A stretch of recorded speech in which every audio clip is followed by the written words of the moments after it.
വെച്ചാല് ഇന്നാണ് റിപ്പബ്ലിക്, പക്ഷേ നാളെയാണ് ഇന്നാണ് മോനുട്ടന്റെ ബർത്ത്ഡേ. പക്ഷെ നാളെ ആയിരിക്കും ഞാൻ ഈ വീഡിയോ അപ്ലോഡ് ചെയ്യുന്നത് കേട്ടോ. അപ്പൊ ഞാൻ ഇത് പറഞ്ഞിട്ട് കാര്യമില്ല, കഴിഞ്ഞു പോവും. അല്ല ഇന്ന് സമയം ഉണ്ടെങ്കിൽ അപ്ലോഡ് ചെയ്യാം. അപ്പൊ ഈ വിഷ് ഓക്കെ ആയിരിക്കും. നാളെ ആണെങ്കിൽ ഈ വിഷ് വെറുതെ ആയിരിക്കും. അപ്പൊ ഫ്രണ്ട്സ്, ഇന്നാണ് ഞങ്ങളുടെ മോനുക്കുട്ടന്റെ ബർത്ത്ഡേ. 4 വയസ്സ് 4 വയസ്സായി മോനുട്ടൻ, അൽഹംദുലില്ലാ.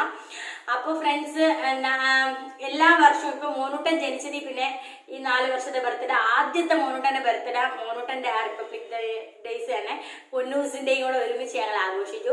പിന്നെ രണ്ടാമത്തെ ബർത്ത്ഡേ പൊന്നൂസിന്റെ ഒരു വിഷമം അവർക്ക് അറിയത്തില്ല, പക്ഷെ നമ്മുടെ മനസ്സിലൊരു വിഷമം വെച്ചിട്ട് നമ്മള് പൊന്നൂസിന്റെ 27-ാം തീയതി പൊന്നൂസിന്റെ മോനുട്ടന്റെ കൂടെ ഒരുമിച്ച് ആഘോഷിക്കും. 3-ാമത്തെ വയസ്സിന്റെ ബർത്ത്ഡേ തിരിച്ച് ഇതുപോലെ മോനുട്ടന്റെ ആഘോഷിക്കും. 4-ാമത്തെ ബർത്ത്ഡേ പൊന്നൂസിന്റെ ആണ്. അപ്പൊ അങ്ങനെയാണ് ഞങ്ങള് അപ്പൊ 27-ാം തീയതി വ്യാഴാഴ്ച വയ്ക്കാന്ന് വെച്ചു. അപ്പൊ അങ്ങനെ നാളെ അപ്പൊ ഒരുപാട് അങ്ങനെ വലിയതൊന്നും ഇല്ല.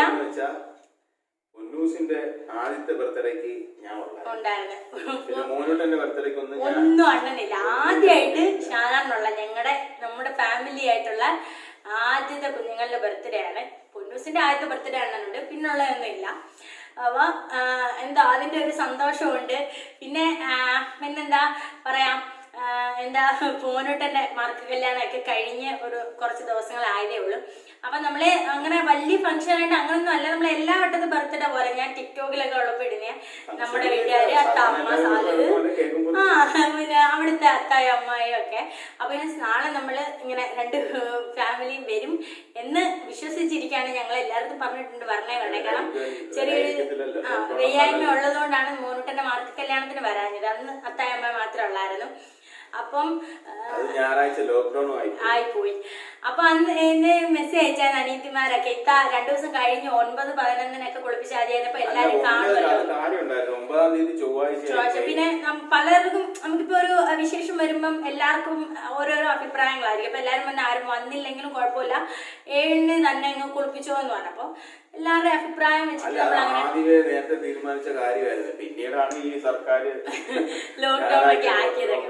നമ്മളെ 7-ന് എല്ലാ കുഞ്ഞിനെ കുളിപ്പിച്ചു. പിന്നെ അതുമല്ല എന്താ പറയാ, മോനുട്ടൻ ഒരു അടങ്ങി കിടക്കുന്ന ഒരു സ്വഭാവമാണ്. അവൻ കുറെ വേദനയൊക്കെ സഹിക്കുന്ന ഒരു കുഞ്ഞാണ്. പക്ഷെ പൊന്നൂസ് നേരെ തിരിച്ചാണ്. അവളൊരു മുള്ളു കുത്തിയാൽ പോലും നമ്മളെ ഇളക്കും, വീടൊക്കെ തിരിച്ച് വെക്കും പൊന്നൂസ്. അങ്ങനെയാണ്. പക്ഷെ മോനുട്ടൻ അങ്ങനെയല്ല. അവന് സഹിക്കാൻ പറ്റാത്ത വേദനകൾ മാത്രമേ അവൻ പറയൂ, ബാക്കിയെല്ലാം കുഞ്ഞു കുഞ്ഞു വേദനകളൊക്കെ സഹിക്കും. അതുകൊണ്ട് തന്നെ മോനുട്ടന് വലിയ പാടൊന്നും ഇല്ലായിരുന്നു. പക്ഷെ മാർക്ക് ചെയ്യുമ്പോൾ എല്ലാരും പറഞ്ഞു ഭയങ്കര പാടായിരിക്കും എന്നൊക്കെ.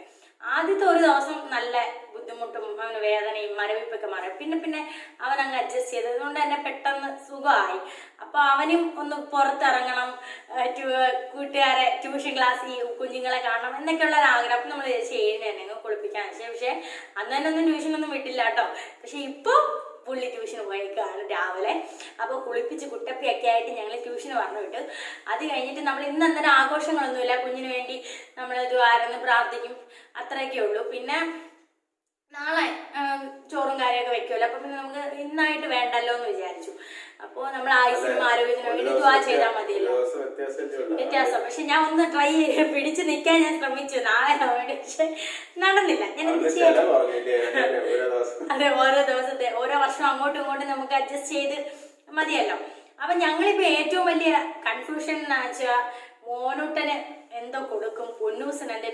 ഇപ്പൊ തന്നെ മാർഗ കല്യാണത്തിന് ഞങ്ങളുടെ അമ്മ അത്തായും ഡ്രസ്സ് എടുത്ത് കൊടുത്തു, മോതിരവും കൊടുത്തു. ഇപ്പൊ അണ്ണന്റെ വീട്ടിൽ നിന്ന് അമ്മ മോതിരം കൊടുത്തു. അപ്പം പൊന്നൂസ് അപ്പോഴും പറയുന്നുണ്ട് എനിക്ക് ആരും ഒന്നും തന്നില്ല. അപ്പൊ ഞാൻ പറഞ്ഞു ഒരു മോതിരം പൊന്നൂസിന്, ഒരു മോതിരം മോനുട്ടൻ, അങ്ങനെ വെച്ച് എടുത്തോ എന്ന് പറഞ്ഞു. പക്ഷെ അവൾക്കത് തൃപ്തിയില്ല. അവള് പറഞ്ഞ് എനിക്ക് വേറെ വാങ്ങിച്ചു തന്നാൽ മതി എന്നൊക്കെ. അപ്പം ബർത്ത്ഡേക്ക് പൊന്നൂസിന് നമ്മൾ കുഞ്ഞിലെ ഒരു സൈക്കിൾ വാങ്ങിച്ചു കൊടുത്തേ ഉണ്ട്. അതിലാണ് 2 പേരും ചവിട്ടുന്നത്. അപ്പൊ മോനുട്ടൻ എനിക്ക് സൈക്കിൾ വേണം എന്നിങ്ങനെ പറഞ്ഞുകൊണ്ടിരിക്കുക. പക്ഷെ നമ്മൾ പുതിയൊരു സൈക്കിൾ വാങ്ങുമ്പോ വഴക്കാവും. കാരണം പൊന്നൂസിനപ്പൊ പഴയതായി പോകും. അപ്പൊ അവക്കൊരു വിഷമം, അങ്ങോട്ടും ഇങ്ങോട്ടും ഇപ്പൊ എന്തോ ചെയ്യണം എന്ന് അറിയാതെ ഞങ്ങളെ ടെൻഷൻ അടിക്കും. അവൻ ഇന്ന് രാവിലെ ഹാപ്പി ബർത്ത്ഡേ എന്ന് പറഞ്ഞപ്പോഴേ അമ്മ ബർത്ത്ഡേയിൽ ഇന്നലെ എനിക്ക് സൈക്കിൾ വാങ്ങിച്ചു തരുന്നത് എന്നിങ്ങനെ ചോദിച്ചപ്പോ എന്താണ് അവന് സൈക്കിൾ വാങ്ങിച്ചു കൊടുക്കണമെന്നുണ്ട്. അപ്പൊ പൊന്നൂസിന് പഴയതായി പോവുമല്ലോ എന്ന് ഓർത്ത് അവക്ക് വിഷമമാവണോ, അല്ലെങ്കിൽ അവക്കൊരു ടെഡി വാങ്ങിച്ചു കൊടുത്താലോ എന്ന് ആലോചിക്കുന്നുണ്ട്. അപ്പോൾ ഒന്നും അങ്ങോട്ട് എന്തോ. പിന്നെ അണ്ണൻ പറഞ്ഞ് 2 പേർക്ക് കൂടെ ഒരു കുഞ്ഞു മോതിരം വാങ്ങിച്ചു കൊടുക്കാം, അതാകുമ്പോൾ നമുക്ക് പണയം വെക്കാമല്ലോ എന്നുള്ളത്. പക്ഷെ അവർക്ക് അതിന്റെ വില അറിയില്ല. നമുക്കിപ്പോ സ്വർണത്തിന്റെ വില അറിയാം, പക്ഷെ അവർക്കത് അറിയില്ല.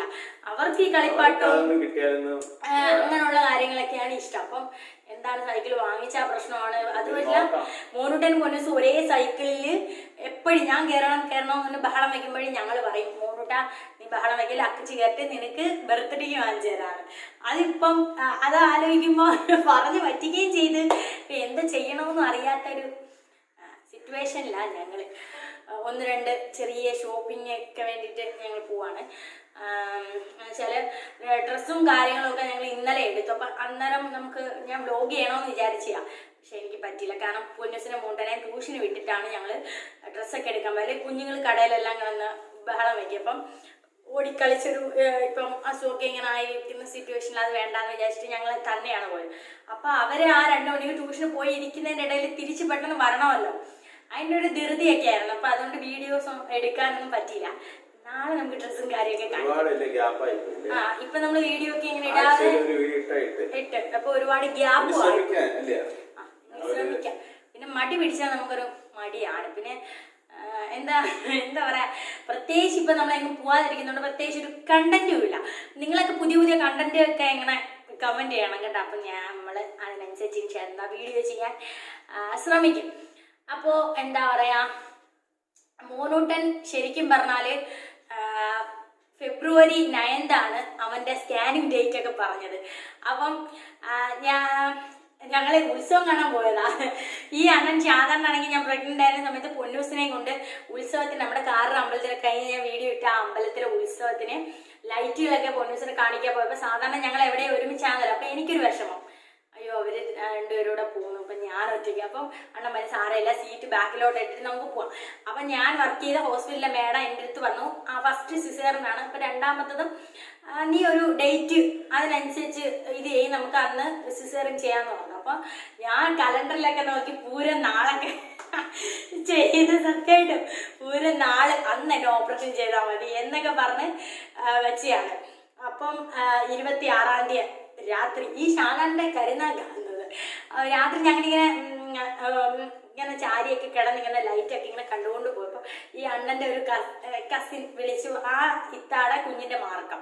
അതിനെ വിളിച്ചപ്പോൾ അണ്ണ ഉടനെ പറയാ, സാലി ഇന്നോ നാളെയോ എന്ന് പറഞ്ഞിരിക്കുക, ആ കാര്യത്തിൽ ഒരു തീരുമാനമായിട്ട് ഞാൻ വരാന്ന്. അത് അങ്ങനെ എന്നെ വലിച്ചു. അന്ന് രാത്രി എനിക്ക് ഭയങ്കര പെയിൻ. പിന്നെ ഹോസ്പിറ്റലിൽ കൊണ്ടുപോയി. അപ്പം പറഞ്ഞു നമുക്ക് കൺട്രാക്ഷൻ കൂടുതലാണ്, 50-ന് മുകളിലുണ്ട്, നമുക്ക് വെച്ചോണ്ടിരിക്കാൻ ഒക്കത്തില്ല. അപ്പം ഫെബ്രുവരി 9 വരെ പോകത്തില്ല. അപ്പം നമുക്ക് പെട്ടെന്ന് കുഞ്ഞിന് ശ്വാസം മുട്ടും. അതുപോലെ തന്നെ ഫസ്റ്റ് പ്രഗ്നൻസിയിലും പൊന്നൂസിനെ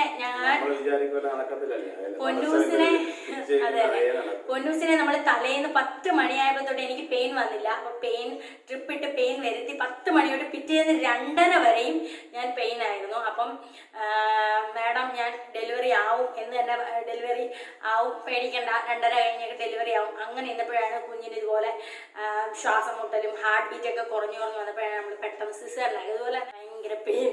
എന്നിട്ടും ഞാൻ പെയിനാന്ന് അണ്ണൻ്റെ അടുത്ത് പറയുന്നില്ല. അപ്പൊ സാധാരണ പറഞ്ഞ പറ, നിന്നെ പൂരം നാളിലെ ഓപ്പറേഷൻ ചെയ്യും. എനിക്ക് ഇവിടെ ഓർമ്മയുണ്ട്. അന്നേ ഞാൻ 9-ാം തീയതി വരെ. ഇതിനു മുമ്പ് നമ്മുടെ മോനുകുട്ടൻ 2 വട്ടം, അതിന് മുമ്പ് 1 വട്ടം വേദന വന്ന് എന്നെ കൊണ്ടുപോയി. അപ്പം ശരിക്കും പറഞ്ഞാൽ കുറേ ഡേറ്റ് അന്നേരം ഒത്തിരി. ഇതിപ്പോ 2 ആഴ്ചയല്ലേ ഉള്ളൂ. അപ്പൊ 1 മാസത്തോളമൊക്കെ സമയമുള്ളതുകൊണ്ട് മേഡം എനിക്ക് വേദന പോകാനുള്ള ഇഞ്ചക്ഷനൊക്കെ തന്ന് ചെയ്തിരുന്നു. അപ്പൊ ഇത് അത്രയും പിടിച്ചു വെക്കാൻ പറ്റാത്ത വേദനയായിരുന്നു. എന്നിട്ട് ഞാൻ പറയാതിരുന്നു. കൊണ്ടുപോയി അണ്ണൻ 3 ചൂടുകളൊക്കെ പിടിച്ച് തന്ന്, എന്നിട്ടും എനിക്ക് പോയില്ല. പിന്നെ അഡ്മിറ്റ് ആയപ്പോ പറഞ്ഞ നീ എങ്ങനെ ഇത്രയും വേദന. എൻ്റെ അടുത്ത് കുറെ അനീത്തിമാരൊക്കെ നമ്മൾ ചാനൽ തുടങ്ങിയ സമയത്തൊക്കെ പറഞ്ഞു ഇത്താടെ ഡെലിവറി സ്റ്റോറി പറയണേന്ന്. ശരിക്കും പറഞ്ഞാൽ അത് പറയാന്ന് വെച്ചാൽ രണ്ടും എന്റെ, ഞാൻ പറഞ്ഞിട്ടില്ല, 2ഉം എനിക്ക് സിസേറിയനാണ്. പക്ഷേ 2ഉം ഞാൻ വേദന അനുഭവിച്ചതിന് ശേഷമാണ് സിസേറിയൻ ആയത്. പൊന്നൂസിനെ രാത്രി 10 തൊട്ട് പിറ്റേന്ന് രാവിലെ ഉച്ചയ്ക്ക് 2:30 വരെയും വേദന അനുഭവിച്ചിട്ടാണ് ഓപ്പറേഷൻ ആയത്. പിന്നെ ഓപ്പറേഷന്റെ വേദന. അതുപോലെ തന്നെ മോനൂട്ടന്റെയും 2ാമത് നമുക്ക് സിസേറിയൻ ആണല്ലോ എന്ന് തന്നെ ഇന്നിപ്പോ പെയിൻ 2 വട്ടം പെയിൻ വന്നു. 2ാമത് നമുക്ക് പിടിച്ചു നിർത്താൻ പറ്റില്ല. മേഡം പറഞ്ഞ് ഇനി 9-ാം തീയതി വരെ നിൽക്കത്തില്ല, കൺട്രാക്ഷൻ കൂടുതലാണ്. അപ്പോൾ എന്തായാലും കുഞ്ഞിന് ശ്വാസം മുട്ടും. അതല്ല യൂട്രസിന്റെ മുഖം കുറച്ച് നേരെ വന്നാൽ മാത്രമേ നമുക്ക് ഡെലിവറി ആവും. എൻ്റെ കുറച്ച് ചരിഞ്ഞ് സൈഡിലോട്ട് ഇരിക്കുകയാണ്, അപ്പോൾ ഒട്ടും പറ്റത്തില്ല. അപ്പൊ കുഞ്ഞിന് എന്തെങ്കിലും നമുക്ക് ആവുന്ന വരെ അതിന് മുമ്പ് നമുക്ക് അല്ല പൊന്നൂസിന്റെ അങ്ങനെ ആയിരുന്നു. അപ്പൊ മോനൂട്ടന്റെ പിന്നെ അങ്ങനെ തന്നെ ആണ്. അപ്പോ വേദന ഞങ്ങൾ സ്വപ്നത്തിൽ പോലും ഞാൻ വിചാരിച്ചില്ല. അപ്പൊ രണ്ടാമത്തത് പ്രസവം ആവില്ല, സിസേറിയനല്ലേ, അപ്പൊ വേദന വരില്ലല്ലോ എന്ന്. പക്ഷെ പെയിൻ ഭയങ്കര പെയിൻ ആയിരുന്നു. പിറ്റേന്ന് അങ്ങനെ പിന്നെ അന്നേരം സാധാരണ എനിക്ക് ലേബർ റൂമിൽ വന്ന എന്റെ മാലയും ചെയിനൊക്കെ ഊരി എടുക്കാൻ നേരം എനിക്ക് വിഷമമുണ്ടോ ഊരുന്നാളി ചെയ്യാത്തതിന്. അപ്പൊ ഞാൻ ഇനി പറഞ്ഞിട്ട് കാര്യമില്ലല്ലോ, നമുക്ക് ചെയ്തല്ലോ. അങ്ങനെ ലാസ്റ്റ് രാത്രി മൊത്തം മോനൂട്ടൻ അത് കഴിഞ്ഞ് ഞാൻ പോസ്റ്റ് ഓഫീസ് ഉച്ചക്ക് ഇങ്ങനെ എനിക്ക് ബോധം തെളിഞ്ഞപ്പോഴത്തേക്ക് സാധാരണ ആ ജനലിലവിടെ ഇങ്ങനെ നിൽക്കുക. ലാസ്റ്റ് ഞാൻ ഇങ്ങനെ സിസ്റ്ററിന്റെ അടുത്ത് നമ്മൾ ഒരുമിച്ച് ജോലി ചെയ്ത ചേച്ചിമാരാ. അപ്പൊ അണ്ണനെ കയറ്റി വിട്ടു അണ്ണന്റെ കുഞ്ഞ് മോനെ കണ്ടില്ലെന്നല്ലോ.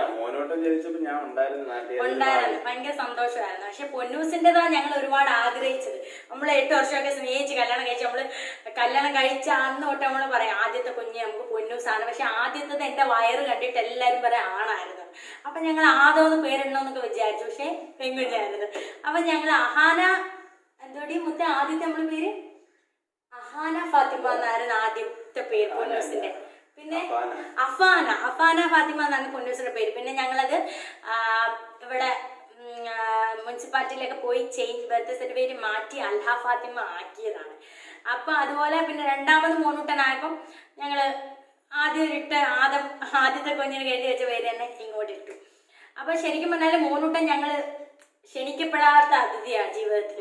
ആദ്യം പൊന്നൂസ് കുഞ്ഞായിരുന്നു, 1 വയസ്സായപ്പോൾ തന്നെ ഞങ്ങൾ വിചാരിച്ചു ഇപ്പൊ അടുത്ത കുഞ്ഞ് വേണ്ട. അതുപോലെ ആദ്യത്തത് സിസേറിയനാ, തീരെ വയ്യായ്മയാ, ബഹളമായിരുന്നു, ബ്ലഡൊക്കെ ആയിരുന്നു വോമിറ്റ് ചെയ്യുന്നത്, അത്രക്കില്ലായിരുന്നു. അപ്പം വേണ്ട. പക്ഷെ നമ്മുടെയൊക്കെ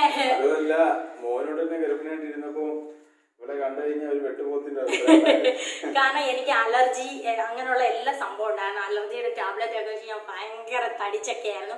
അപ്പൊ പൊന്നൂസിനെ എടുത്ത് വയറ്റിലൊക്കെ വെക്കുമ്പോഴും ഭയങ്കര ഉണ്ട് ആ സ്ട്രെച്ച് നമ്മുടെ അകത്തെ ആ തയ്യലൊക്കെ വലിയുന്നതിന്റെയൊക്കെ ആ വേദന ഭയങ്കര പെയിൻ ആയിരുന്നു നടക്കുമ്പോ തന്നെ. അപ്പം ശരിക്കും പറഞ്ഞാല് പലപ്പോഴും അപ്പൊ ചിന്തിച്ചിട്ടുണ്ട് ഇപ്പോഴേ വേണ്ടായിരുന്നു ഒരു കുഞ്ഞ്. അപ്പൊ അണ്ണൻ പറയുമോ അങ്ങനെ നീ പറയില്ലെന്ന്. പക്ഷെ ഇപ്പൊ ഈ അണ്ണൻ ചിലപ്പോഴൊക്കെ പറയും ഈ തങ്കക്കൂടത്തിന്റെ അല്ലേ അന്ന് നീ ഇടയ്ക്കിടയ്ക്ക് പറയുന്നത് ഇവിടെ വേണ്ടായിരുന്നു, അന്ന് അങ്ങനെ വേണ്ടാന്ന് വെച്ചതേ ഇപ്പൊ ഇവനെ കിട്ടുമായിരുന്നോ എന്നൊക്കെ പറയാറ്. ഞാൻ എൻ്റെ ഒരു കുട്ടി ഡെലിവറി സ്റ്റോറിയും കൂടെ അങ്ങ് ഉൾപ്പെടുത്തിയാണ്. ഇതിനു മുമ്പ് ഞാൻ പറഞ്ഞിട്ടേ ഇല്ല. ആ ഒരു സമയത്തൊക്കെ നമുക്കൊരു ചമ്മല് അങ്ങനെയൊക്കെ തോന്നിയിട്ടാണ് പലരും എൻ്റെ അടുത്ത് ഡെലിവറി സ്റ്റോറി പറയിക്കാന്നൊക്കെ പറയുമ്പോൾ ഞാൻ പറയാത്തത്. ശരിക്കും പറഞ്ഞാല് ശരിക്കും പറഞ്ഞാൽ ഒരുപാട് വേദനിപ്പിച്ച് നമ്മുടെ ജീവിതത്തിലോട്ട് കടന്നു വരുന്നവരാണ് നമ്മുടെ കുഞ്ഞുങ്ങൾ. പക്ഷെ നമുക്ക് ഒരുപാട് സന്തോഷം തരുന്നത് അവരാണ്. അവരെ കളിയും ചിരിയും ചില വർത്താനങ്ങൾ പൊന്നൂസ് പറയുന്ന ചില അവള് പോലും അറിയാം ചുമ്മാ വായിന്ന് വരുന്ന ചെറിയൊരു വാക്ക്, മോനൂട്ടം പറയുന്ന വാക്ക് നമുക്ക് ഒരുപാട് സന്തോഷം തരും. അവൾ അറിയാതെ ചിലപ്പോൾ വിഷമിച്ചിരിക്കുന്ന സമയത്ത് അത് കേട്ടങ്ങ് ചിരിക്കും. അപ്പോൾ ഒരുപാട് സന്തോഷം തരുന്നതാണ് നമ്മുടെ കുഞ്ഞുങ്ങൾ. ശരിക്കും പറഞ്ഞാല് ഞാൻ എപ്പോഴും പറയും ഭാര്യ ഭർത്താക്കന്മാര് തമ്മിലുള്ള ബന്ധം ഘടിപ്പിക്കുന്ന കണ്ണികളാണ് മക്കൾ. ഞങ്ങൾ തമ്മിൽ വഴക്കുണ്ടായാൽ തന്നെയും ഗൾഫിൽ നിൽക്കുമ്പോഴും സാധാരണ അതിന് മുമ്പ് ഞങ്ങൾ കെറിച്ച് ഒരാഴ്ചയൊക്കെ ഇരിക്കും. പക്ഷെ കുഞ്ഞുങ്ങളായ പിന്നെ എണ്ണം വിളിക്കും മക്കൾ സംസാരിക്കണം. അപ്പൊ ഞാനും എന്നിട്ട് പൊന്നൂസിൻ്റെ അടുത്ത് ഞാൻ ഓരോന്ന് പറഞ്ഞു കൊടുക്കും, ഇന്നത് ചോയിരി അത് ചോയിരി ഇത് ചോരി. അപ്പോൾ അതിലൂടെ പിന്നെയും നമ്മൾ ഒന്നാവാണ്. അപ്പം നമ്മുടെ കുഞ്ഞുങ്ങളെന്ന് വെച്ചാൽ ശരിക്കും പറഞ്ഞാൽ ഞങ്ങൾക്ക് എല്ലാവരുടെ ജീവിതത്തിലും സങ്കടങ്ങളും വിഷമങ്ങളും ഒക്കെ ഉണ്ട്. ഞങ്ങൾക്ക് ഒരുപാട് സങ്കടങ്ങളും വിഷമങ്ങളും ഒക്കെ ഉണ്ടായിട്ടുണ്ട്. പക്ഷെ പണ്ട് പൊന്നൂസ് വരുന്നതിനൊക്കെ മുമ്പ് ഞങ്ങളത് ആലോചിച്ച് വിഷമിച്ചൊക്കെ ഇരിക്കും. പക്ഷെ കുഞ്ഞുങ്ങളായ പിന്നെ ഞങ്ങൾക്ക് അതിന് സമയമില്ല. ആ കാര്യം ആലോചിച്ച് അല്ലെങ്കിൽ ഇന്നെ നമ്മുടെ വിഷമം ആലോചിച്ചിരിക്കാനുള്ളൊരു സമയം അവർ ഞങ്ങൾക്ക് തന്നിട്ടില്ല. എപ്പോഴും സന്തോഷമാണ്, നമുക്ക് സമയം പോകുന്ന അറിയത്തില്ല, ഓരോ ദിവസങ്ങളും മാസങ്ങളും പോകുന്ന അറിയുന്നില്ല. അപ്പൊ അല്ല ഇനിയും ഞങ്ങളുടെ പൊന്നൂസിനെയും മോട്ടന്റെയും കൂടെ ഇങ്ങനെ സന്തോഷമായിട്ട് ജീവിക്കാനുള്ള ഭാഗ്യം എത്തിച്ചേരണേ എന്ന് മാത്രമാണ് ഞങ്ങളുടെ പ്രാർത്ഥന. അല്ലാതെ വലിയ വലിയ സ്വപ്നങ്ങളൊന്നുമില്ല. അപ്പൊ നിങ്ങൾ എല്ലാവരും ദുആ ചെയ്യണം. പൊന്നൂസിനും മോട്ടനും അല്ലാതെ ആരോഗ്യ ഐശ്വര്യവും ദീർഘായുസ്സും കൊടുത്ത് അനുഗ്രഹിക്കാൻ നിങ്ങൾ എല്ലാവരും ദുആ ചെയ്യണം ഫ്രണ്ട്സ്. അപ്പൊ നമ്മള് എന്ത് വാങ്ങുവാണ്ടേ ഗിഫ്റ്റ്. അപ്പൊ ഞങ്ങള് ഇന്നലെ ഡ്രസ്സും ചെരുപ്പൊക്കെ വാങ്ങിച്ചപ്പോ എനിക്ക് ഇന്ന് ത്രെഡ് ചെയ്യണം കേട്ടോ. അപ്പം നാളെ ഫോട്ടോ ഒക്കെ ഇപ്പൊ എടുക്കുന്നത്. അവരെയും കൊണ്ട് മേടിക്കേണ്ടത്. അപ്പൊ പൊന്നൂസിനെയും മോണ്ടനെയും ഇപ്പം മോനൂട്ടനെ മാർഗം ചെയ്ത് കാണാൻ അണ്ണന്റെ അക്കജാടെ ബന്ധുക്കാരെ ഒക്കെ വരുന്നുണ്ട്. അപ്പം ഞങ്ങൾ പിരിയം ത്രെഡ് ചെയ്യാൻ പോവാന്ന് വിചാരിച്ചിട്ട് ഇനിയിപ്പം അവരൊക്കെ വന്നിട്ട് പോയിട്ട് പോവാന്ന് വിചാരിച്ചിരിക്കുന്നത്. അപ്പൊ ഇവരിപ്പൊ ട്യൂഷൻ കഴിഞ്ഞ് വരാൻ സമയം, അപ്പൊ അവരെയും വന്നിട്ട് വിളിച്ചോണ്ട് പോവാന്ന് പറഞ്ഞിരിക്കുകയാണ്.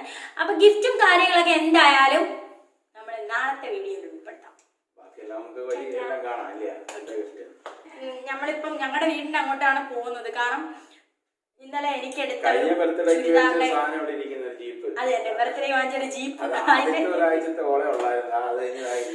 അത് അപ്പൊ അങ്ങനെ ഉണ്ട്. അപ്പൊ നിങ്ങൾ സൈക്കിൾ വേണോ വേണ്ടെന്ന് ഇങ്ങനെ ആലോചിച്ചോണ്ടിരിക്കും. പിന്നെ മോനൂട്ടനെ അല്ല സൈക്കിൾ ഓർമ്മ ഉണ്ടല്ലോ, ഉണ്ട്. ഞാൻ രണ്ടുപേരും ഒരാൾക്ക് വേണ്ടി പോണം മേടിച്ചു കൊടുത്താൽ അടുത്ത ആൾക്ക് വിഷമോ. ഞങ്ങൾ ചേക്കുന്ന കേക്കൊക്കെ മുറിച്ച് കുട്ടി ഉടുപ്പൊക്കെ എന്തായാലും അതെ ബർത്ത്ഡേ ആയതുകൊണ്ട് എന്തായാലും പൊന്നൂസം മോഡേൺ ഡ്രസ്സൊക്കെ കിട്ടും. അപ്പം മാർക്കം ചെയ്ത് കാണാൻ വരുന്നവര് തന്നെ കുഞ്ഞുങ്ങൾക്ക് എന്തെങ്കിലും കൊണ്ട് കൊടുക്കുന്നുണ്ട്. അപ്പം നമ്മള് പൈസ കളയണ്ട എന്നാണ് ഞങ്ങളുടെ വിചാരം. പിന്നെ അവര് തമ്മിൽ ഒരു വഴക്കോ വിഷമോ ഒക്കെ ആവും. അതുകൊണ്ട് ഞങ്ങൾ ചിന്തിക്കുകയാണ് എന്തെങ്കിലും ചെറിയ എന്തെങ്കിലും ഒക്കെ വാങ്ങിച്ചു കൊടുക്കാം.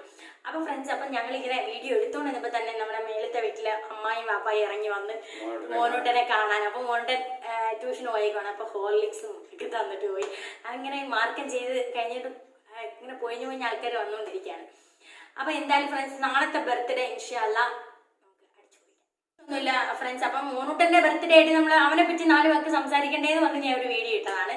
അപ്പോൾ ബാക്കി നമ്മുടെ വിശേഷങ്ങളൊക്കെ നാളെ.